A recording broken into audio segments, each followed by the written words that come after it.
우리 찬양 받으신 주님께 감사의 박수. 주님 감사합니다. 주님 감사합니다. 오늘 주 앞에 나와 믿음으로 예배드리는 여러분 모두에게 하나님이 하늘문을 여시고 갑절의 은혜 주시기를 축복합니다. 말씀을 사모하고 기대하는 마음을 가져야 됩니다. 하나님 말씀을 들을 때는 마음의 문도 활짝 열고 눈도 똑바로 쳐다보면서 입술로는 아멘으로 화답할 때 더 큰 은혜가 주어지게 될 것입니다. 오늘 여러분에게 증거할 말씀의 제목은 시작, 예수님의 재림 징조. 오늘 여러분이 들으실 설교는 그냥 마음 편하게 들을 수 있는 그런 내용이 아닙니다.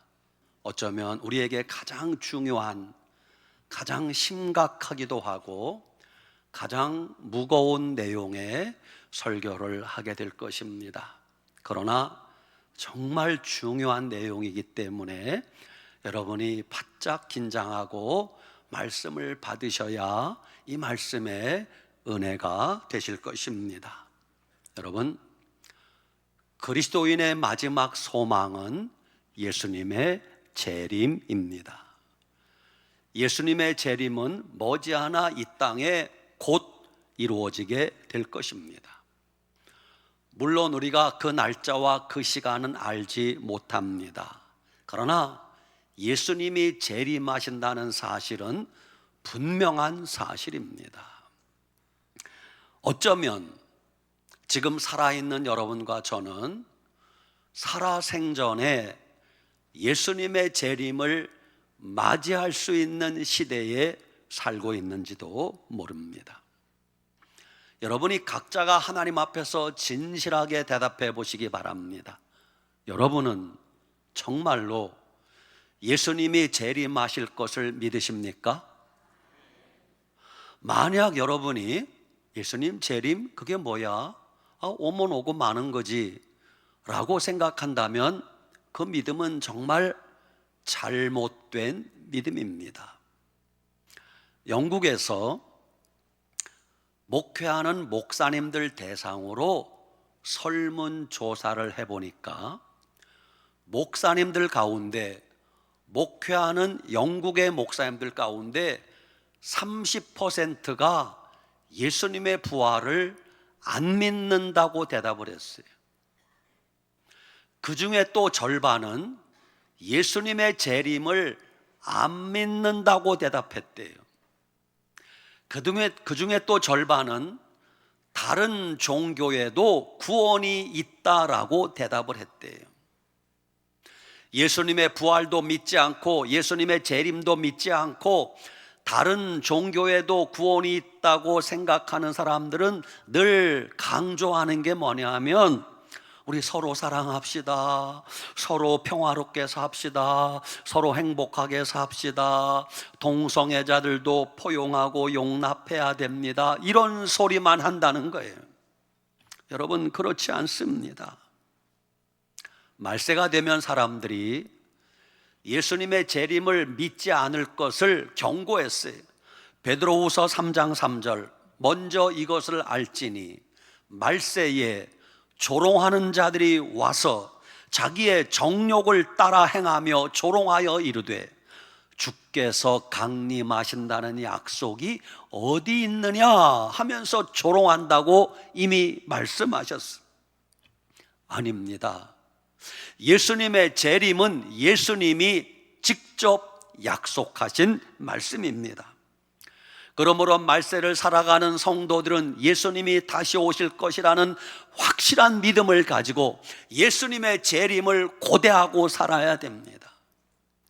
그리고 우리는 기회 있을 때마다 널리 이 사실을 알려야 됩니다. 여러분, 예수님의 재림이 가깝습니다. 이 세상의 심판과 멸망날이 다가오고 있습니다. 믿음 준비하시기 바랍니다. 예수님 잘 믿어야 됩니다. 우리는 전해 주어야 할 사명이 있음을 알아야 됩니다. 이제 정말 시간이 별로 없습니다. 때가 얼마 남지 않았습니다. 데살로니가전서 5장 2절, 주의 날이 밤에 뭐같이 올 줄을, 도둑같이 올 줄을 너희 자신이 자세히 알기 때문이라. 그들이 평안하다, 안전하다 할 그때에 잉태된 여자에게 해산 고통이 이름과 같이 멸망이 갑자기 그들에게 이르리니 그들이 피하지 못하리라 그랬어. 마태복음 24장 42절, 그러므로 깨어 있으라. 어느 날에 너희 주가 임할는지 너희가 알지 못함이니라. 너희도 아는 바니 만일 집주인이 도둑이 어느 시각에 올 줄 알았더라면 깨어 있어 그 집을 뚫지 못하게 하였으리라. 이러므로 너희도 준비하고 있으라. 생각지 않은 때에 인자가 오리라 말씀하셨어요. 여러분이 무슨 중요한 약속이 있거나 새벽기도 나오려면 알람 시간을 맞춰 놓잖아요. 그 알람 시간을 맞춰 놓으면, 예를 들어서 내가 새벽기도 가려고 새벽 4시에 알람 소리를 맞춰 놓았다 가정합시다. 그러면 새벽 3시에 아무 소리 안 들립니다. 3시 반이 되어도 벨소리 울리지 않습니다. 3시 50분 되어도 시계는 조용합니다. 3시 55분 되어도 아무 소리 안 들립니다. 3시 58분 되어도 벨소리 안 들립니다. 3시 59분 53초가 되어도 아무 소리 안 들립니다. 4시에 알람을 맞춰 놓으면 4시 정각이 딱 되면 갑자기 막 따르릉 따르릉 알람 소리가 울리기 시작합니다. 이처럼 예수님의 재림은 어느 날 갑자기 이루어질 것인데 그 전에 조용합니다. 일상생활하는 거 조용합니다. 아무 일이 없습니다. 다만 징조만 보일 뿐입니다. 그래서 사람들이 있긴 뭐가 있어, 재림 뭐 오면 오는 거지, 아무런 기대감도 없이 산다면 잘못된 거예요. 모든 일은 시간표대로 움직입니다. 먼저 우리가 시간표를 볼 줄 알아야 됩니다. 학생들이 학교 가면 수업 시간표가 있습니다. 1교시 국어, 2교시 영어, 3교시 수학, 시간표대로 공부를 합니다. 직장인이 출근하면 시간표를 알아야 됩니다. 근무 시간인지 점심 먹을 시간인지 잠시 티타임 할 시간인지를 알아야 됩니다.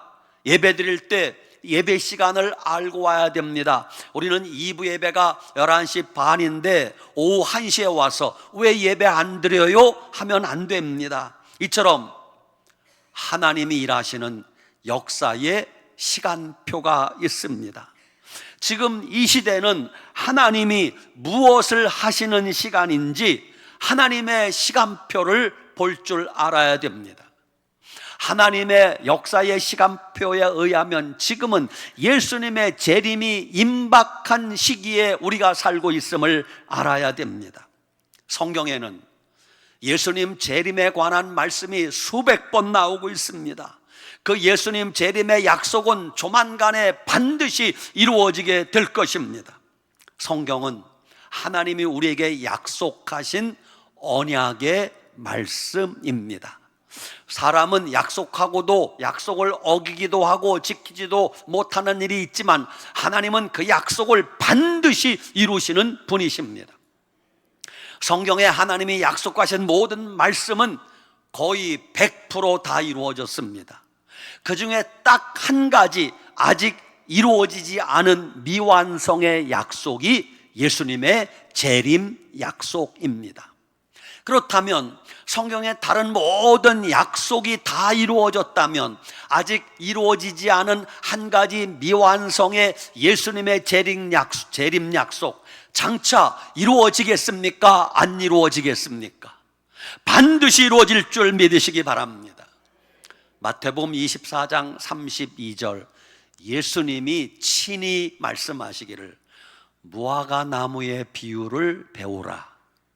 무화과 나무가 그 가지가 연하여지고 잎사귀를 내면 여름이 가까운 줄을 아나니 이와 같이 너희도 이 모든 일을 보거든 인자가 가까이 곧 문 앞에 이른 줄을 알라 말씀하셨어요.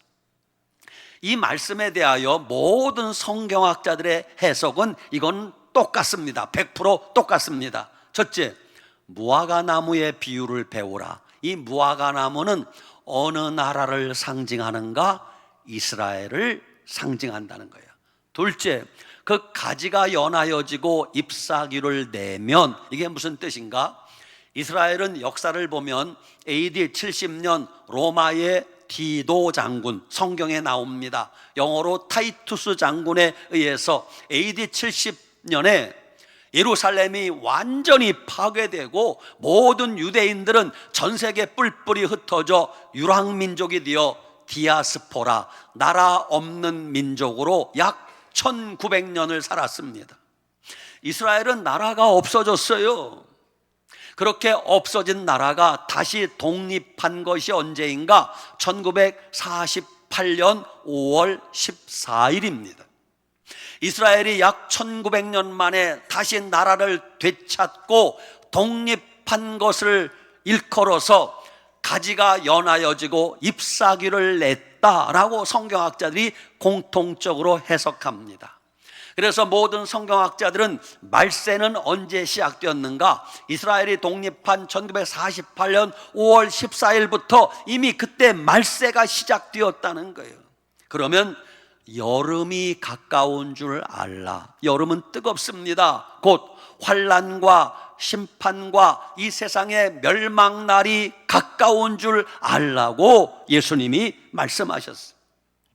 여러분, 어떤 일이든 어떤 일이 벌어지기 전에는 반드시 어떤 징조와 사인이 있기 마련입니다. 비가 오기 전에 징조가 있습니다. 가뭄이 찾아오기 전에 징조가 있습니다. 전쟁이 일어나기 전에도 반드시 징조가 있습니다. 사람이 몸이 아파 병들기 전에도 반드시 징조가 있습니다. 갑자기 병들어 죽는 게 아니에요. 갑자기 소화가 안 되고 잠이 안 오고 가슴이 두근거리고 뭔가 징조가 있어요. 어떤 불행한 일이 닥치기 전에도 반드시 징조가 있습니다. 자동차 운전하는 분들 자동차 고장 나기 전에도 반드시 징조가 있습니다. 안 들리던 이상한 소리가 들린다던가 계기판에 자꾸 경고등이 들어온다든가 그러면 고장이 나는 거예요. 크고 작은 사고, 사건, 재난이 닥치기 전에 반드시 징조가 있습니다. 사람이 죽기 전에도 반드시 징조가 있습니다. 이처럼 예수님이 재림하시기 전에 징조가 있을 것을 주님이 말씀하셨어요. 그것이 오늘 마태복음 16장 2절 3절입니다. 예수님이 친히 말씀하시기를, 얘들아 너희가 저녁에 하늘을 보면서 하늘이 붉으면 날씨가 좋겠구나 하지 않냐? 아침에 하늘이 붉고 흐리면 오늘은 날이 굳겠구나, 비가 올 모양이네 하지 않느냐? 이처럼 너희가 날씨는 분별할 줄 알면서 시대의 표적은 분별할 수 없느냐? 저 시대의 표적이란 말이 사인이고 징조를 뜻해요. 시대의 사인을, 시대의 징조를 분별할 수 없느냐? 그 뜻이에요. 너희가 예수님의 재림 징조를 알려면 날씨를 보아라, 그 뜻이에요. 날씨가 뭔가 이상한 일이 벌어지거든 예수님의 재림 징조요 사인임을 알라는 것입니다. 첫 번째 예수님의 재림 징조, 기상이변입니다. 이제 우리가 하도 들어서 귀에 익숙한 지구온난화, 그 온난화라는 영어 단어는 워밍, 따뜻해진다라는 단어를 썼어요. 근데 지금은 학자들이 온난화라는 말보다는 지구 열대화라는 말을 씁니다. 열대화, 따뜻해진 정도가 아니라 열대화, 보일링, 보일러 틀어놓듯이 이 지구가 펄펄 끓고 있다는 것입니다. 그 증거가 무엇인가? 지금 동유럽에 스페인, 포르투갈이 있는데 지금 46도 36도까지 올라간답니다.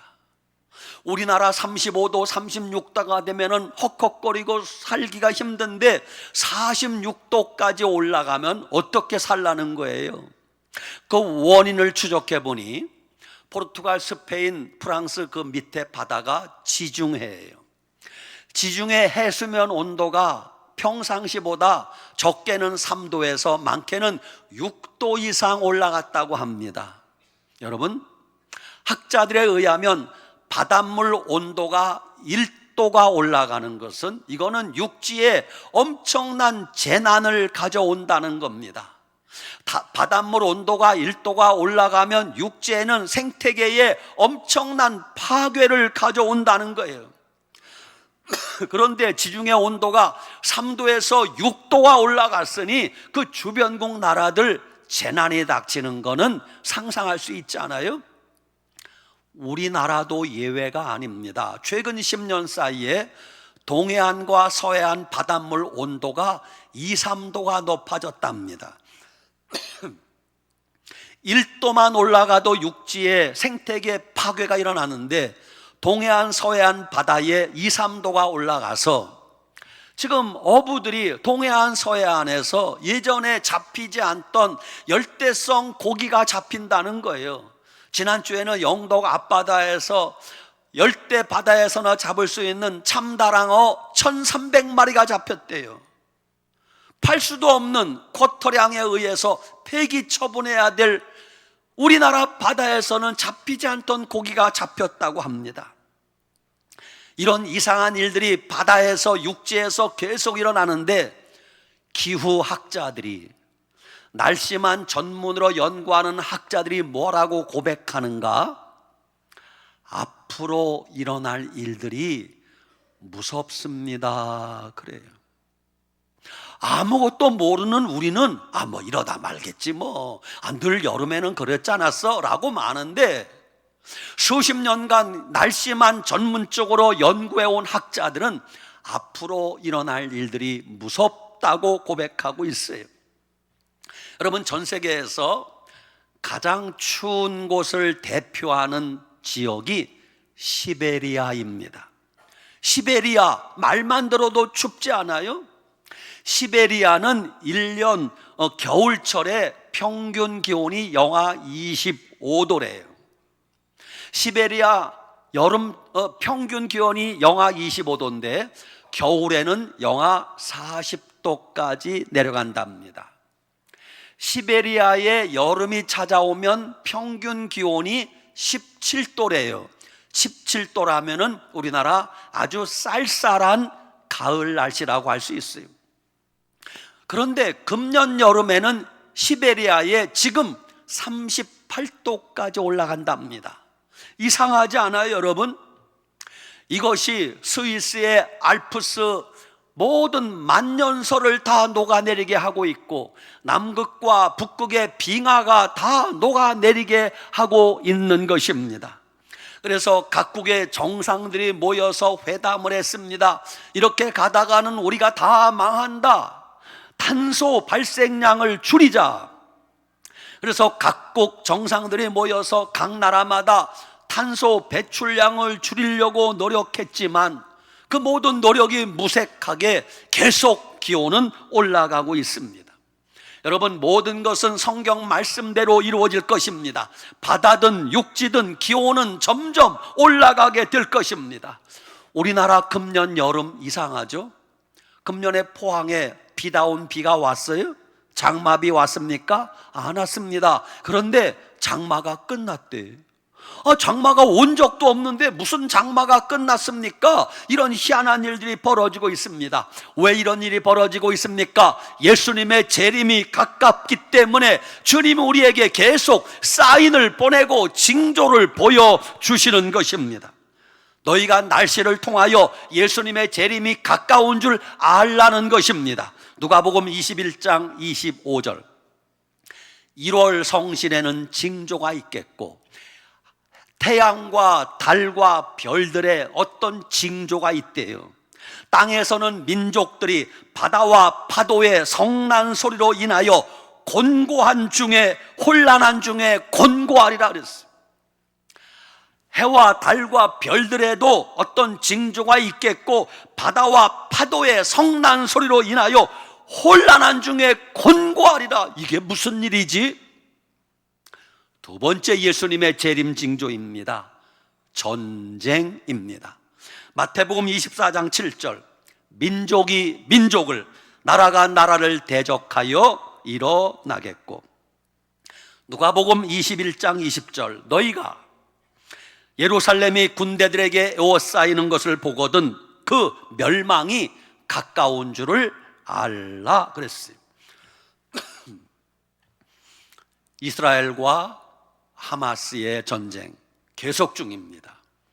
이스라엘과 헤즈볼라와의 전쟁 계속 중입니다.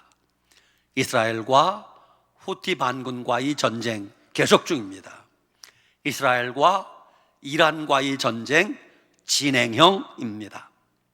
여러분, 이스라엘 주변에서 이런 전쟁이 일어나는 것은 결코 우연이 아닙니다. 이스라엘 주변의 모든 나라는 무슬림 국가입니다. 그 대표적인 나라가 이란입니다. 이스라엘을 포위하고 있는 주변 모든 무슬림 국가들의 최종 목표는 뭔 줄 아세요? 이스라엘을 지도상에서 없애버리겠다. 이것이 무슬림 국가의 최종 목표입니다. 눈에 가시 같은 나라예요. 그 대표적인 국가가 이란입니다. 너희가 예루살렘이 군대들에게 에워싸이는 것을 보거든 그 멸망이 가까운 줄 알라 그랬어요. 이스라엘 주변 모든 무슬림 국가가 합심하여 이스라엘을, 예루살렘을 공격하려고 할 때 멸망이 가까이 임한 걸 너희가 알라는 것입니다. 지구상의 전쟁은 우리의 기대대로 사라지지 않을 것입니다. 앞으로 전쟁은 점점 더 많아지게 될 것입니다. 우크라이나와 러시아의 전쟁 언제 끝날지 모릅니다. 러시아는 지금도 우크라이나뿐만 아니라 주변의 폴란드, 나토 국가를 공격하려고 호시탐탐 기회를 노리고 있다고 합니다. 미국이 이스라엘을 돕기 위하여 이란의 핵무기 제조시설을 파괴했습니다. 이란의 핵무기 문제가 해결된 줄 알았습니다. 며칠 뒤 러시아의 푸틴이 전 세계를 향하여 협박했습니다. 뭐라고? 야, 미국 트럼프, 너희가 이란의 핵무기 제조시설 폭파했다고, 이란의 핵무기 없어졌다고 좋아하냐? 니들 마음대로 해봐. 우리가, 러시아가 이란에 핵탄두 보내줄 거야 라고 협박했습니다. 마치 전 세계를 향하여 3차 세계대전을 예고하는 듯한 발언을 푸틴이 했습니다. 미국, 너희들 큰 소리 치지 마. 이란의 핵무기 제조시설을 파괴했다면 우리가, 러시아가 이란에 핵탄두 제공해 줄 거라고 공공연히 얘기했습니다. 이런 일이 일어나는 것을 보거든 그날이 가까운 줄 알라. 세 번째 예수님의 재림 징조, 가뭄과 기근입니다. 마태복음 24장 7절, 곳곳에 기근이 있으리니. 지금 전 세계는 물전쟁입니다. 가뭄과 기근이 심각합니다. 농사짓던 땅에 비가 내리지 않아 거북이 등짝같이 갈라지고 있습니다. 거대한 호수가 다 말라버려서 호수 자체가 사라진 곳이 얼마나 많은지 모릅니다. 각 나라마다 수량이 풍부했던 강물이 말라서 걸어다니고 있다고 합니다. 몽골은 우리나라보다 적어도 16배 이상 큰 나라인데 몽골 전역에 수많은 크고 작은 호수들이 최근에 2,000개가 사라졌대요. 호수 자체가 없어진 거예요. 2,000여 개 물이 가득했던 호수가 사라졌다. 지금 중국은 전역에 물폭탄으로 난리를 겪고 있지만 본래 중국의 근본적인 문제는 가뭄이에요. 그래서 중국은 하늘을 향하여 인공적으로 비를 내리게 한다고 하늘을 향하여 어떤 화학 물질을 쏘아 붙였습니다. 그랬더니 비가 내리긴 했는데 문제는 비만 온 게 아니에요. 우박이 떨어지고 폭풍우가 오고 이상한 일이 벌어지는 거예요. 여러분, 사람이 인위적으로 하늘에 화학물질을 쏘아서 비를 내리게 한다. 그것을 인공강우라고 합니다. 사람이 비를 내리게 했다는 거예요. 그렇다면 여러분, 사람이 하늘에 화학물질을 쏴서 인공강우가 내리게 했다. 그렇다면 평상시에 하늘에서 내리는 비는 그게 자연적인 현상입니까? 하나님이 내려주시는 비입니까? 하나님이 주시는 비요. 인간이 하늘에 화학물질을 쏴서 비를 내리게 하는 것은 인공강우라고, 사람이 비를 내리게 했다고 하면서 하나님이 비를 주시는 것을 왜 믿지 않느냐, 그 말입니다. 여러분, 하나님이 지금 하늘 문을 닫고 계신 거 아닙니까?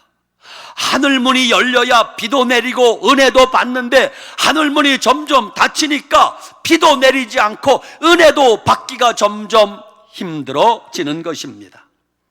세 번째 예수님의 재림 징조, 지진입니다. 처처에 지진이 있으리니 이 모든 것은 재난의 시작이니라. 지금 21세기 지진의 발생 빈도와 지진의 규모는 점점 많아지고 커지고 있습니다.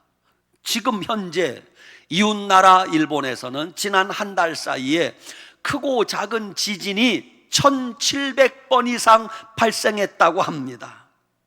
제가 1984년도 장로회 신학대학 입학하면서 교수님들이 설교 자료 준비하라고 하면서 말세의 징조를 뜻하는 어떤 신문, 잡지, 자료가 있으면, 그때는 컴퓨터가 보급되기 전이기 때문에 전부 수작업을 해야 돼요. 말세의 징조를 뜻하는 자료가 신문이든 잡지든 어디에 있으면 그것을 오려서 바인다에 모아서 제출하는 과목이 있었어요. 그래서 신문에 어디 지진 일어났대, 어디 지진 났대, 그럼 그걸 오려서 스크랩북을 하는데 1년 지나니까 10cm 두께의 스크랩북이 가득 찹니다.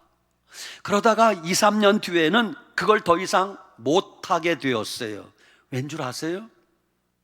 너무너무 많아서 종말을 뜻하는 그 재림 징조의 사인들이 신문에, 잡지에 너무 양이 많아서 인위적으로 그것을 바인더에 모을 수 없을 정도요. 그렇게 많아졌어요. 학자들 연구에 의하면 1세기부터 20세기까지 약 1900년 동안 일어난 지진 횟수보다 20세기 들어서 100년 동안 일어난 지진이 지난 1900년 동안 일어난 지진보다 더 많대요. 20세기 들어서 100년 동안 일어난 지진보다 21세기 들어서 10년 동안 일어난 지진이 더 많대요. 최근 10년 동안 일어난 지진보다 더 가까이 1년, 2년 사이에 일어난 지진이 더 많대요.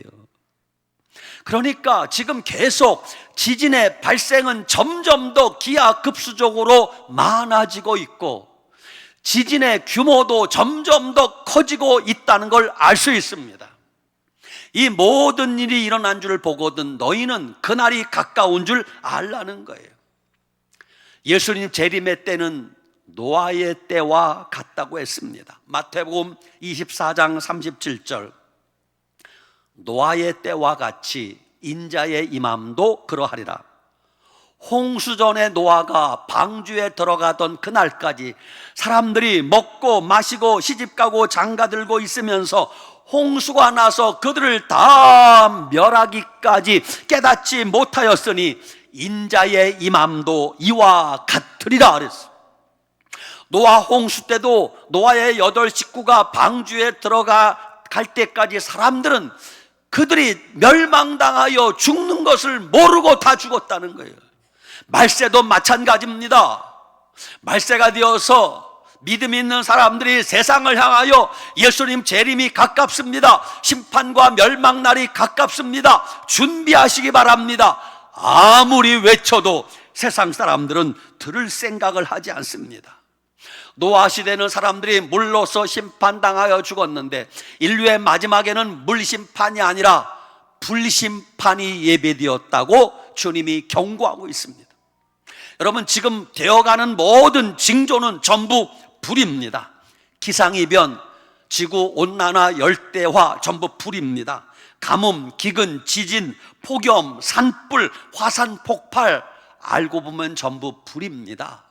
인간이 만든 무기들, 총탄, 포탄, 고사포, 미사일, 핵무기, 알고 보면 전부 불입니다.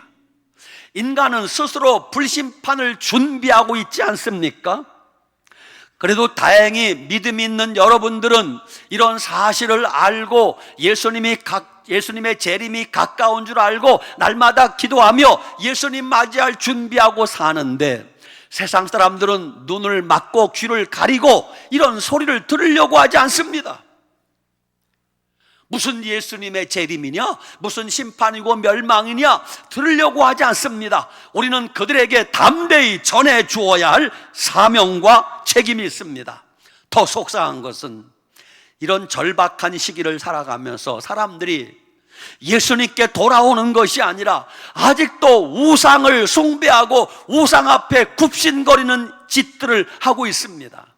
어제 토요일입니다. 7월 12일, 시간은 모르겠습니다만은 포항에 주변에 8개 해수욕장이 있대요. 영일대, 송도, 또 어딘가요? 칠포, 월포, 포항에 관계된 8개 해수욕장 개장식을 하면서 어느 부서에서 주관했는지는 모르겠습니다만은 포항시 어느 부서겠죠.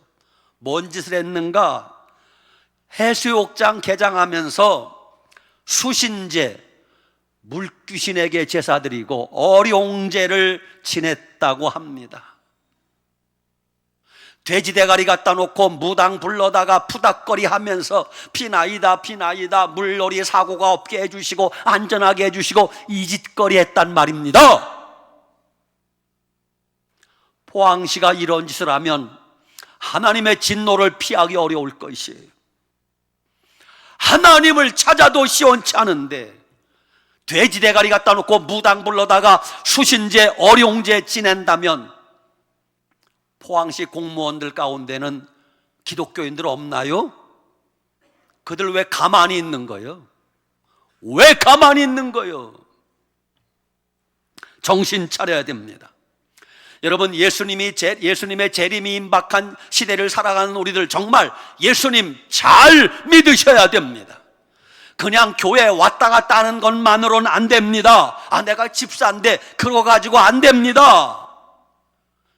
너희가 살았다는 이름은 가졌으나 실상은 죽은 자로다. 주님은 우리의 진짜 믿음을 보고 계십니다. 회개에 합당한 열매를 맺어야 됩니다. 정말 예수님 목숨 걸고 잘 믿어야 될 때가 지금입니다. 초대교회 성도들 핍박을 피하여 지하 동굴 카타콤에 숨어 살았습니다. 지금은 카타콤 성지순례 가도 그 속에 못 들어간대요. 왜? 너무 많이 와서 다 막아놨는데, 초창기에는 다녀온 목사님에 의하면 카타콤 지하 수십 미터, 수백 미터까지 들어갔대요. 가이드가 성지순례객을 이끌고 카타콤 속에 들어가면은 거기 가이드가 설명하기를 여기 카타콤 지하 동굴 속에 초대교회 성도들의 인사말이 기록되어 있대요. 나도 처음 알았어요. 아침에 뭐라고 인사하는가? 지하 동굴에 숨어 살던 성도들이 아침 인사 따라합시다. 우리 주님 부활하셨습니다. 목소리가 영 시원찮아. 배에 힘을 주고 아침 인사, 우리 주님 부활하셨습니다. 낮에 하는 인사 따라합시다. 주님이 우리와 함께 계십니다. 저녁에 하는 인사, 우리 주님 다시 오실 것입니다. 마라나타. 마지막 4번째. 그러다가 그들이 로마군에게 잡혀 포로로 끌려가면서 죽으러 가면서 하는 인사말 따라합시다. 우리 주님께 감사합시다. 죽으러 가면서 우리 주님께 감사하세요. 여러분 이거 외우세요. 카타콤에 숨어 지내던 고난당하던 초대교회 성도들 아침 인사 다시 따라해요. 우리 주님 부활하셨습니다. 낮에 하는 인사, 주님이 우리와 함께 계십니다. 저녁 인사, 주님이 다시 오실 것입니다. 끌려가면서 죽으러 가면서 하는 인사말, 우리 주님께 감사합시다. 그렇습니다. 믿음의 사람의 마지막 소망은 예수님의 재림을 기다리는 것입니다. 예수님의 재림을 기다리지 않는 분들은 그리스도인이라고 할 수 없어요. 등 따시고 배부르고 가진 것 많은 자들은 예수님 재림한다고 하면 별로 반갑지 않을 거예요. 예수님 뭘 벌써 오시려고 합니까? 나 좀 그동안에 벌어놓은 돈 좀 재미도 봐야 되고 여행도 가야 되고 세상 재미도 봐야 되는데 주님 좀 이따 오세요. 그런 분들은 심각하게 잘못된 분이에요. 주님 어서 오시옵소서, 속히 오시옵소서, 나는 예수님 재림밖에 소망이 없습니다. 이런 자들이 공중혼인잔치에 들어가게 될 것입니다. 예수님의 재림을 소망 삼고 사시기 바랍니다. 따라합시다. 마라나타. 아멘. 주 예수여 오시옵소서. 아멘. 기도하겠습니다. 하나님 감사합니다. 다시 오실 예수님, 다시 오마 약속하신 예수님, 사랑하는 성도들이 다시 오실 예수님 기다리며 항상 깨어 기도하고 믿음으로 살게 하여 주시옵소서. 예수님 다시 오시는 그날 버림당하는 성도들 한 명도 없게 하시고 공중혼인잔치에 다 들어갈 수 있는 우리 모두가 되게 하여 주시옵소서. 예수님 이름으로 축복하고 기도 올리옵나이다. 아멘.